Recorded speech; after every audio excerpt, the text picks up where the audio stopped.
வணக்கம். நான் உங்கள் டிராயிங் மாஸ்டர் விசுராம். இப்போ புதுசா டிரா பண்றவங்களுக்கு நிறைய சந்தேகங்கள் வருது. இந்த சந்தேகங்களை எப்படி தீர்த்துக்கிறது அப்படிங்கிறத இந்த வீடியோல நம்ம பார்க்க போறோம். டிரா பண்ணும்போது எந்த தவறெல்லாம் செய்யக்கூடாது, எதெல்லாம் செஞ்சா நல்லா இருக்கும் அப்படிங்கிறத பத்தி நம்ம இந்த வீடியோல பார்க்க போறோம். இந்த வீடியோவை ஸ்கிப் பண்ணாம கடைசி வரைக்கும் பாருங்க. ரொம்ப யூஸ்ஃபுல்லான வீடியோ.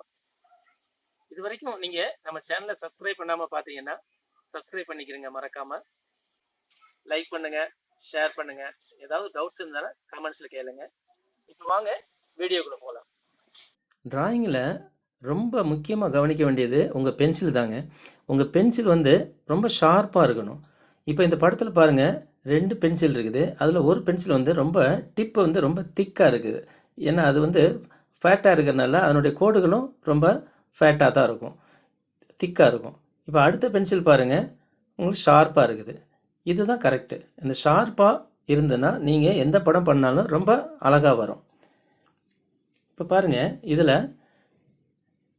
லீஃப் எப்படி வரைகிறது அப்படிங்கிறத சொல்லியிருக்கிறேன். இப்போது லெஃப்ட் சைடு டோன்ட் அப்படிங்கிறது இருக்குது, அதில் வந்து இன்ட் போட்டிருக்குது. இந்த மாதிரி நம்ம வந்து ட்ரா பண்ணக்கூடாது. இந்த மாதிரி அந்த அந்த லீஃபில் இருக்கக்கூடிய வெயின் எல்லாம் பார்த்திங்கன்னா ஆப்போசிட்டில் வந்து கோடுகள் இருக்குது. இந்த மாதிரி வரக்கூடாது. அதனுடைய ட்ரையாங்கிள் மாதிரியும் அது அந்த லீஃப் இருக்குது. இது வந்து நேச்சராக இருக்காது, பார்க்குறதுக்கு வந்து ஒரு அன்நேச்சராக இருக்கும், ஒரு அழகாக தெரியாது. ரியாலிட்டியாக இருக்கணும் அப்படின்னா நீங்கள் ரைட் சைடு இருக்கிற மாதிரி இதை மாதிரி நீங்கள் பண்ணணும்.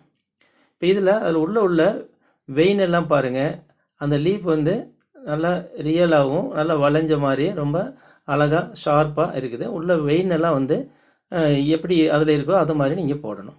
அடுத்த லீஃப் பாருங்கள், கட்டாக இருக்கும்.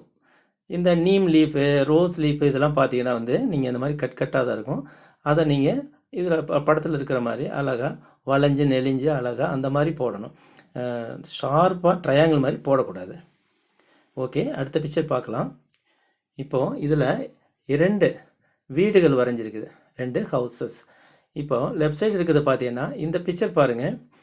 இப்போது ஸ்டாண்டிங் லைன் 2 போட்டு அந்த மேலே வந்து லெஃப்ட் ஸ்லாண்டிங் ரைட் ஸ்லாண்டிங் போட்டு அதுக்கப்புறம் பார்த்தீங்கன்னா ஸ்லாண்டிங் லைன் வரணும், ஆனால் வராமல் நேராக போடுவாங்க. நிறைய ஸ்டூடெண்ட்ஸ் இப்படி தான் பண்ணுறாங்க, புதுசாக வரைகிறவங்களும் இப்படி தான் பண்ணுறாங்க. அதனால் வந்து அந்த பிக்சர் பார்க்க அழகாக இருக்காது. இப்போ அதனால் அதை நான் வந்து இன்ட்டு பண்ணியிருக்கிறேன், இதை பண்ணாதீங்க அப்படின்னு சொல்லியிருக்கிறேன். இப்போ இதே போல் ரைட் சைடு பாருங்கள், 2 ஸ்டாண்டிங் லைன் போட்டு அந்த ட்ரையாங்கிள் ஷேப் போட்டு அதுக்கப்புறம் 2 ஸ்லீப்பிங் லைன் வரைஞ்சோம். இந்த லெஃப்ட் சைடு என்ன ஸ்லாண்டிங் லைன் இருக்கோ அதே போல் ரைட் சைடும் ஸ்லாண்டிங் வரணும். அதுக்கப்புறம் வந்து ஸ்டாண்டிங் லைன் வரணும். இப்போது இந்த லைன் தான் வந்து கரெக்டான லைனு. இப்படி நீங்கள் ஹவுஸ் வரைஞ்சால் பார்க்குறதுக்கு அழகாக இருக்கும். இதை தான் நீங்கள் ஃபாலோ பண்ணணும். இது ஆரம்பத்தில் வரைகிறவங்களுக்கு ரொம்ப ஈஸியான பிக்சர் தான் இது. இருந்தாலும் அந்த லெஃப்ட் சைடு உள்ள தவறு பண்ணக்கூடாது. இப்போது கண்கள், நம்ம ஐஸ் எப்படி வரையணும் அப்படிங்கிறத பற்றி இதில் சொல்லியிருக்கிறேன். இதில் லெஃப்ட் சைடு பார்த்தீங்கன்னா அந்த ஐப்ரோஸ்லாம் பார்த்தீங்கன்னா திக்காக இருக்குது, உள்ள இங்கு ஃபில் பண்ணியிருக்கிறேன். அந்த மாதிரி பண்ணக்கூடாது. அந்த ஒவ்வொரு ஐப்ரோவும் வந்து ஷார்ப்பாக இருக்கணும், ரைட் சைடு இருக்கிற மாதிரி ஒவ்வொரு ஹேராக போடணும். அந்த மாதிரி இருந்தால் தான் பார்க்க அழகாக இருக்கும். அதே மாதிரி ஐஸ் வந்து பார்த்திங்கன்னா அந்த ஐபால் வந்து, அதாவது அந்த கருவிழி இருக்குது பார்த்திங்களா, அந்த கருவிழி ஐரிஸ்ன்னு சொல்லுவோம், அதை வந்து ஃபில்லப் பண்ணாமல் இருக்குது, ஆனால் வெளியில் ஃபில்லப் பண்ணியிருக்கு. இது வந்து ராங்கு. இது மாதிரி நீங்கள் பண்ணக்கூடாது. ஏன்னா நிறைய பேர் ஆரம்பத்தில் இது பண்ணுறாங்க. ஆனால் இந்த மாதிரி பண்ணாமல் ரைட் சைடு இருக்கக்கூடிய கண்கள் மாதிரி உங்களுக்கு நீங்கள் பண்ண ஆரம்பிக்கணும். ரைட் சைடு இருக்கிறது பாருங்கள், டிக் பண்ணியிருக்கிறேன். இந்த ஐப்ரோஸ்லாம் பார்த்தீங்கன்னா அந்த லைன்ஸ்லாம் போட்டிருப்பேன். கண்ணுக்குள்ளே அந்த வெள்ளை வெளி தனியாக விட்டுட்டு அந்த கருவிலியை தனியாக காட்டணும். அந்த கருவிலிக்குள்ளே உள்ள ஒரு ஒயிட் பாயிண்ட் தெரியணும். ஹைலைட்ஸ்க்காக நம்ம வந்து அது வந்து சொல்கிறோம்.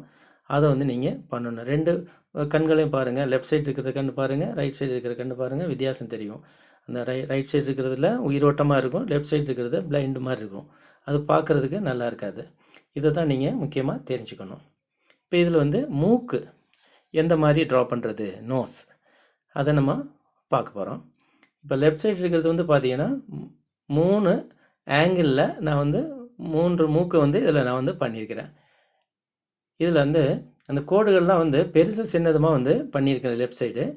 ஆனால் ரைட் சைடு வந்து கரெக்டாக இருக்கக்கூடிய லைன்ஸ் வந்து நான் பண்ணியிருக்கிறேன். இப்போ இதில் லெஃப்ட் சைடு வந்து உங்களுக்கு ஷேடோ கிடையாது, ரைட் சைடு பார்த்தீங்கன்னா ஷேடோ இருக்கும். இந்த ஷேடோ போட்டால் தான் இந்த மூக்கு வந்து கம்ப்ளீட் ஆன மாதிரி இருக்கும். வெறும் அவுட்லைன் மட்டும் பார்க்குறதுக்கு நல்லா இருக்காது. இதில் லெஃப்ட் சைடும் ரைட் சைடும் இருக்கக்கூடிய வித்தியாசங்களை வந்து நீங்கள் பார்த்து நீங்கள் ட்ரா பண்ணி பழகிக்கணும். இது வந்து ஆரம்பத்தில் மூக்கு போடும்போது நிறையா வந்து உங்களுக்கு கன்ஃபியூசஸ்லாம் வரும். கன்ஃபியூஸ் இல்லாமல் நீங்கள் போடுறதா இருந்தால் நீங்கள் ரைட் சைடு இருக்கிற மாதிரி உண்டான மூக்கை நீங்கள் போட்டுக்கணும். அடுத்தது மவுத்து. இந்த மவுத்து வரைகிறது ஆரம்பத்தில் மவுத்து வரைகிறது நார்மல் மவுத்து வரைஞ்சால் உங்களுக்கு ரொம்ப ஈஸியாக தான் இருக்கும். அதே நேரத்தில் பற்கள் இருக்கிற மாதிரி சிரிக்கிற மாதிரி ஸ்மைல் பண்ணுற மாதிரி வரைஞ்சிருந்ததுன்னா வரைகிறதா இருந்தால் ரொம்ப கஷ்டம் உங்களுக்கு. ஆரம்பத்தில் அந்த மாதிரி பிக்சர் சிரிக்கிற மாதிரி உள்ள பிக்சரை தேர்ந்தெடுக்கக்கூடாது. இந்த லெஃப்ட் சைடு உள்ள பிக்சர் பற்களுக்கு கோடுகள் போட்டிருக்குது, அந்த மாதிரி பண்ணக்கூடாது. ரைட் சைடு உள்ள பிக்சர் பாருங்கள், பற்களுக்கு வந்து கோடு போடாமல் சின்ன சின்ன டீட்டெயில் மட்டும் காட்டியிருக்கும். அந்த ஈறுகள்லாம் தனியாக காட்டியிருக்கும், பல்ல தனியாக காட்டியிருக்கும். ஆனால் லைட்டாக பல்லு இருக்கிற மாதிரி உங்களுக்கு பல்ல கோடுகள் வர்ற மாதிரி இருக்கும், ஆனால் வராது. அந்த மாதிரி வந்து நீங்கள் வந்து பார்த்து பண்ணணும். அப்போ தான் வந்து உங்களுக்கு வந்து சிரிக்கிற மாதிரி இருக்கக்கூடிய பிக்சர்ஸ்லாம் வந்து பார்க்க அழகாக இருக்கும். இப்போது நான் உங்களுக்கு வந்து ஒரு கலரிங் லைட்டாக ஒரு பிக்சர் ட்ரா பண்ணி அதில் கலரிங் வந்து எப்படி பண்ணுறது அப்படிங்கிறத நான் சொல்கிறேன். இப்போ 2 பக்கமும் 2 ட்ரீ ட்ரா பண்ணுறோம்.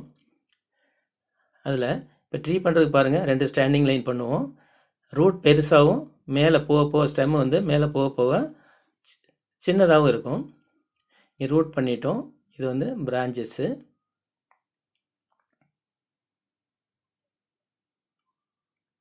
இப்போ ட்ரீ பண்ணியாச்சு.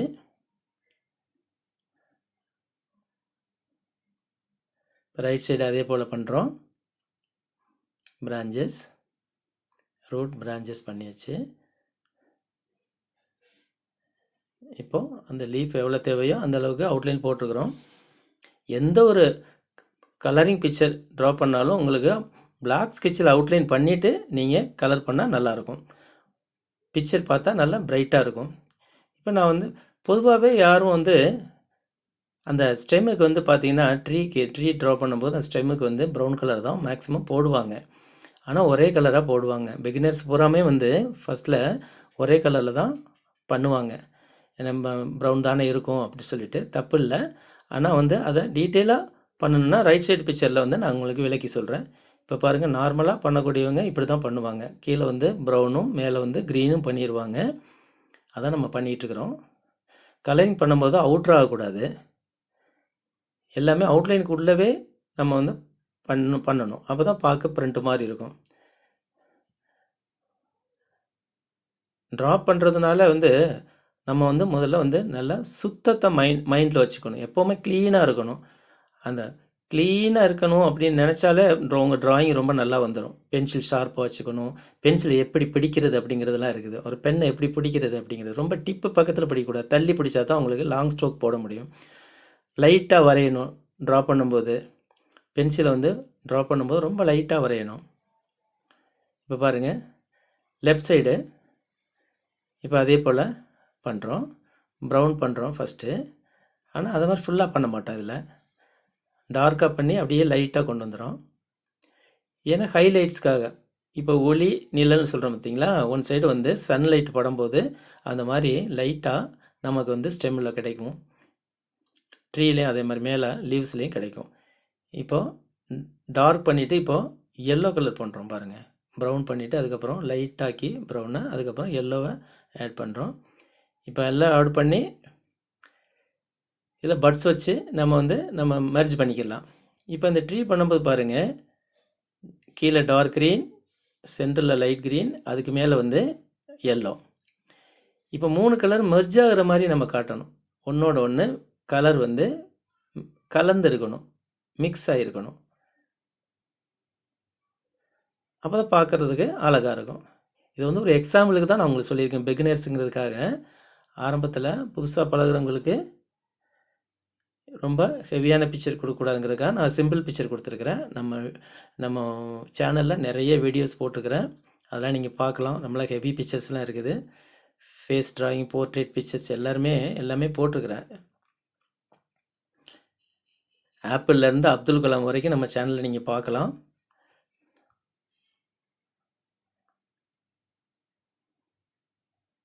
ஓகே, இந்த மாதிரி நம்ம வந்து ஃபினிஷ் பண்ணணும். இப்போது அந்த கலரை ஒன்றோட ஒன்று மெர்ஜ் பண்ணுறதுக்காக கை விரல் வச்சு சில பேர் தேய்ப்பாங்க. அது அவுட்ரு ஆகுங்கிறதுக்காக வந்து நாம் பட்ஸ் யூஸ் பண்ணுறோம். பட்ஸ் யூஸ் பண்ணும்போது தேவையான அளவுக்கு நல்லா ப்ரெஸ் பண்ணி நம்ம வந்து பண்ணிக்கலாம். ஒரு கலரை இன்னொரு கலரில் வைக்கும்போது பார்த்து வைக்கணும். டார்க் கலராக லைட் கலரில் கொண்டு வைக்கக்கூடாது. ஏன்னா லைட் கலர் வந்து அது வந்து டார்க் கலர் பட்டுச்சுன்னா அது லைட் கலர் வந்து சேஞ்ச் ஆயிரும். அதனால் நீங்கள் கவனமாக பார்த்து செய்யணும். அந்த கலர் பண்ணும்போது அங்கங்கே ஒயிட் ஸ்பேஸ் இருந்ததுன்னா நீங்கள் பட்ஸை வச்சு ப்ரெஸ் பண்ணி விட்டுக்கலாம். சில பேர் காட்டன் யூஸ் பண்ணுவாங்க. காட்டன் யூஸ் பண்ணால் அவங்களுக்கு வந்து என்ன ஆகும்னா அந்த சைனிங் கிடைக்காது பெயிண்டிங்கில். ஓகே, இப்போ கம்ப்ளீட் பண்ணிட்டோம். நம்ம இந்த வீடியோல நிறைய டிராயிங் ட்ரிக்ஸ் பார்த்தோம். இந்த மாதிரி இன்னும் ட்ரிக்ஸ் வேணும்னா மறக்காம சப்ஸ்கிரைப் பண்ணுங்க. அடுத்த வீடியோல சந்தேகங்களை பத்தி நம்ம பார்க்க போறோம். Painting materials, painting tricks, brush technique, hand balance, இதை பத்தி நாம நெக்ஸ்ட் வீடியோல நம்ம பார்க்க போறோம். இது வரைக்கும் இந்த வீடியோவை ரொம்ப பொறுமையா பார்த்ததுக்கு ரொம்ப நன்றி. வணக்கம்.